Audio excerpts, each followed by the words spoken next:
Treasury Secretary Scott Bessent says everything is on the table to pay for the tax cuts, and that includes higher taxes on the wealthiest. South Dakota Senator Mike Rounds joins me now. Mr. Senator, are you in favor of an extra tax on the 1% and a 40% tax rate on incomes of $1 million a year or more? You want to tax the rich too? Hey, good morning. What I want is to get the Tax Cuts and Jobs Act back into place so that my people in South Dakota don't have a $2,500 or a $2,400 tax increase on a family. But is that the only way, Senator, is that the only way to do it? You've got to have pay-fors, so you're going to make the rich pay for it. That's the only way to do this? Everything is on the table with regard to how we do this. A lot of it's going to be making government more efficient. But what we know right now, because we're using current policy, is we will not be touching Medicare. We will not be touching Social Security. We'll do our best to make government more efficient.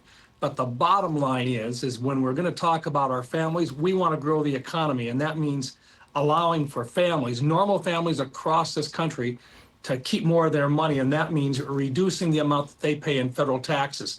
On the table, as the Secretary has indicated, is a discussion about those in the very highest tax brackets and how much those should be either reduced or remain the same or increased. And right now, the bottom line is we need to get this thing done. It means the numbers that count more than anything else are 218 votes in the House and 51 votes in the Senate. But we've got to get the renewal of the President's Tax Cuts and Jobs Act. That's absolutely essential. These American families need that, and that's what we're focused on. Minor adjustments within that are naturally on the table. The key, though, 218 in the House and 51 in the Senate.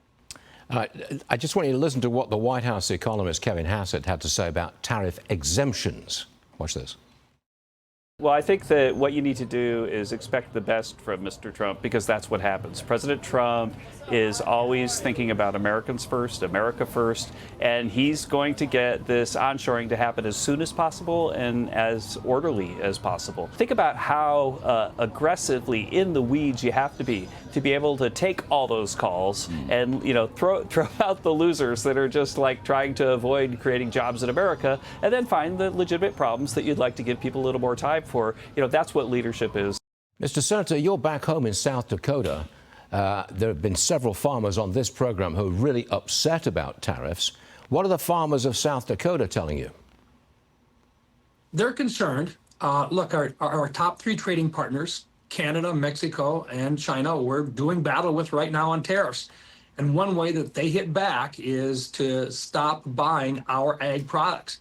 We do about $176 billion in ag exports a year.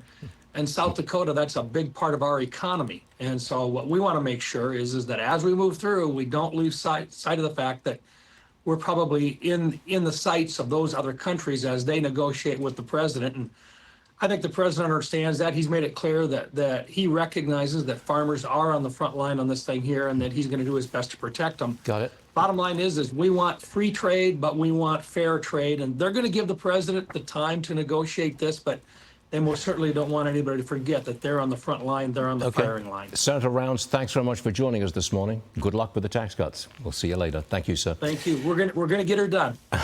I sure hope so.